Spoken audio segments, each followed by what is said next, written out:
Drainage నీరు, సముద్రపు ఉప్పు నీరు ఇవి కూడా తాగునీరుగా మారితే ఎలా ఉంటుంది? అది విద్యుత్ లేకుండా, కెమికల్స్ లేకుండా, కేవలం సూర్యకాంతితో మాత్రమే. వినడానికి ఆశ్చర్యంగా ఉన్న భారతీయ శాస్త్రవేత్తలు ఈ అద్భుతాన్ని నిజం చేశారు. ప్రపంచం ఎదుర్కొంటున్న తాగునీటి సమస్యకు ఇది భవిష్యత్తులో గేమ్ చేంజర్గా మారే అవకాశం ఉందని నిపుణులు చెబుతున్నారు. అసలు ఈ టెక్నాలజీ ఏంటి, ఎలా పనిచేస్తుందో ఇప్పుడు తెలుసుకుందాం. ప్రస్తుతం ప్రపంచవ్యాప్తంగా తాగునీటి కొరత రోజు రోజుకు పెరుగుతోంది. పెరుగుతున్న జనాభా, వాతావరణ మార్పులు, భూగర్భ జలాలు తగ్గిపోవడం, పరిశ్రమల కాలుష్యం వంటి కారణాలతో స్వచ్ఛమైన తాగునీటికి దూరమవుతున్నారు. మన దేశంలో కూడా చాలా గ్రామాలు, పట్టణాలు నీటి సమస్యతో ఇబ్బందులు పడుతున్నాయి. ఇలాంటి సమయంలో భారతీయ శాస్త్రవేత్తలు తీసుకొచ్చిన ఈ కొత్త ఆవిష్కరణ అందరిలో ఆశలు రేకెత్తిస్తోంది. కోయంబత్తూరులోని అమృత విశ్వవిద్యాపీఠం పరిశోధకులు విద్యుత్ అవసరం లేకుండా, ఎలాంటి కెమికల్స్ ఉపయోగించకుండా కేవలం సూర్యకాంతి సహాయంతో డ్రైనేజీ నీరు, మురుగునీరు, సముద్రపు ఉప్పు నీటిని కూడా తాగడానికి అనువైన స్వచ్ఛమైన నీటిగా మార్చే ప్రత్యేక పరికరాన్ని రూపొందించారు. తక్కువ ఖర్చుతో తయారైన ఈ పరికరం భవిష్యత్తులో లక్షలాది మందికి ఉపయోగపడే అవకాశం ఉంది. ఈ టెక్నాలజీ పనిచేసే విధానం కూడా చాలా సులభంగా ఉంటుంది. పరిశోధకులు కొబ్బరి పీచుతో తయారైన కార్బన్, సిమెంట్, ప్రత్యేకమైన ఫోమ్ను ఉపయోగించి ఒక తేలియాడే పరికరాన్ని రూపొందించారు. దీనిని నీటిపై ఉంచితే అది సూర్యకాంతి నుంచి వచ్చే వేడిని వేగంగా గ్రహిస్తుంది. దీంతో నీరు త్వరగా ఆవిరిగా మారుతుంది.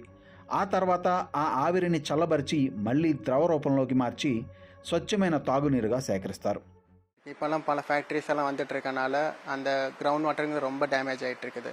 ஸோ அதில் அதிகமான கண்டாமினேஷனும் டாக்ஸிசிட்டி வாய்ந்த எலமெண்ட்ஸ் எல்லாமே அதில் கலந்துருக்கு. இப்போ இது யூஸ் பண்ணுறதுனால அந்த எவாப்ரேட்டர் மூலமாக ஃபில்ட்ரேட் ஆகிறது மட்டும் இல்லாமல் நம்மளுக்கு ஃப்ரெஷ் வாட்டரும் கிடைக்குது.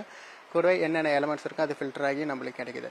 இந்த எக்ஸ்ட்ராக்ஷன் ப்ராசஸ் இதில் மட்டும் பயன்படுத்த முடியாமல் அந்த லிக்விடில் கலந்துருக்க யுரேனியமாக இருக்கட்டும், இல்லை லித்தியம் எக்ஸ்ட்ராக்ஷனாக இருக்கட்டும், இந்த மாதிரியான பல கண்டாமினன்ட்ஸ், பல ஹார்ம்ஃபுல் டிஃபெக்ட்ஸ் எது இருந்தாலும் அதை நம்ம ஃபில்ட்ரேட் பண்ணுறதுக்கு மட்டும் இல்லாமல் அது கூட ஃப்ரெஷ் வாட்டரும் நம்மளுக்கு கிடைக்கிறனால இது ரொம்ப யூஸ்ஃபுல்லாக இருக்கும். இது மற்ற எந்த ஒரு விஷயத்தோட வாட்டர் ஜென்ரேட் பண்ணுறதை விட இது காஸ்ட் எஃபெக்டிவாக இருக்குது. ஸோ இது எல்லா இடங்கள்லையும் நம்மளால் ஈஸியாக பண்ண முடியும். இது ரொம்ப அவசியமானதாக இருக்கிறது மட்டும் இல்லாமல் ஒரு ஆப்டிமைஸ்டு பண்ண டிவைஸ்னால அது சீக்கிரம் நம்மளுக்கான ఎవాపరేషన్ రేటింగ్ అధికమాగదు. ఈ ప్రక్రియలో నీటిలో ఉండే ఉప్పు, మురికి, బ్యాక్టీరియా మాత్రమే కాదు, సీసం, నికెల్ వంటి ప్రమాదకర లోహాలు, ఇతర విషపూరిత రసాయనాలు కూడా పూర్తిగా తొలగిపోతాయి. అందువల్ల చివరికి లభించే నీరు తాగడానికి సురక్షితంగా ఉంటుంది. ఇదే ఈ టెక్నాలజీ ప్రత్యేకత. ఈ పరికరంలో ఖరీదైన ఫిల్టర్లు ఉండవు. వాటిని తరచూ మార్చాల్సిన అవసరం కూడా లేదు. విద్యుత్ లేకపోయినా ఇది పనిచేస్తుంది. నిర్వహణ ఖర్చు కూడా చాలా తక్కువ.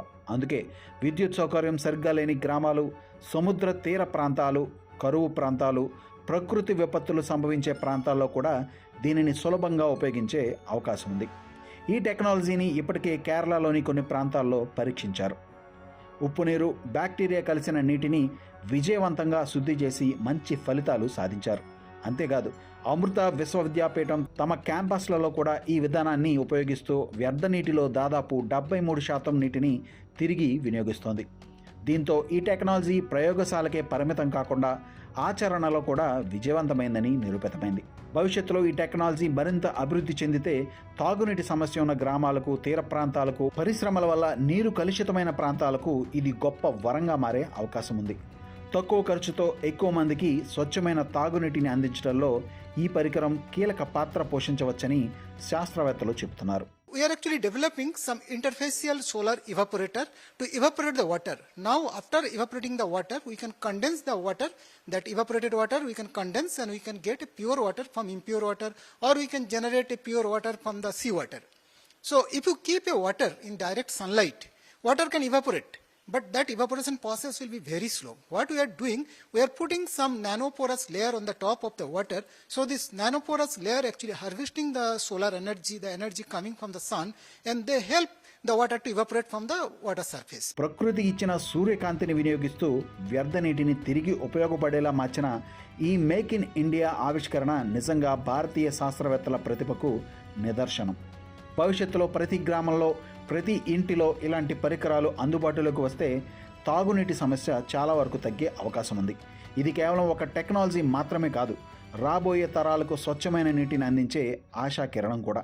ఈ టెక్నాలజీ గురించి మీ అభిప్రాయం ఏమిటో, ఇలాంటి పరికరాలు ప్రతి గ్రామంలో అందుబాటులోకి రావాలని మీరు భావిస్తున్నారా? మీ అభిప్రాయాన్ని కామెంట్లో తెలియజేయండి.